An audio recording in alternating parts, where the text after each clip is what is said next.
Que vont-ils devenir, ces combattants syriens? Des djihadistes, hommes radicalisés parfois sur le tard, parfois sincères, parfois d'authentiques tueurs, des désespérés qui luttent non plus pour vivre, mais pour essayer de survivre, un attelage hétéroclite de katibas et de groupes plus ou moins armés, plus ou moins radicaux, plus ou moins décimés par les frappes de l'armée syrienne, comme si cette opposition avait explosé en une myriade de groupes qui, battus dans les plaines de la Ghouta, va être regroupée sur la province d'Idlib. Tu sais, il faut se méfier des raccourcis journalistiques qui sont les nôtres. Expliquer en quelques secondes la complexité, le maillage de ces groupes est une tâche quasi insoluble. Juste pour te donner un exemple, aujourd'hui sur Idlib, l'un des groupes les plus importants est Hayat Tahrir al-Sham, qui est la vitrine d'Al-Qaïda dans la région. À la fois c'est vrai, mais à la fois c'est faux.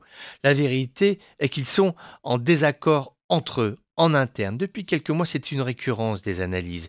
Il existe des dissensions, parfois grandes, parfois petites. Ça peut être une cinquantaine d'hommes, par-ci, une katiba, par-là. Ils changent de position géographique, ils produisent un communiqué sur Messenger, ils attaquent une cible, font quelques tirs, une exécution, ils se déplacent. Tu vois, de micros événements, des dissensions souvent imperceptibles, des gens qui ne voient pas plus loin que le bout de leur kalachnikov, car ne l'oublions pas, ils n'ont rien à proposer. À la limite, mais à la limite seulement, hein, Daesh, tu voyais plus clair. Le projet était totalement délirant, mais tu voyais au moins où ça partait. Avec ces groupes qui convergent actuellement sur Idlib, c'est l'inconnu. Tu ne sais pas. À part faire la guerre et survivre, ils n'ont pas de projet.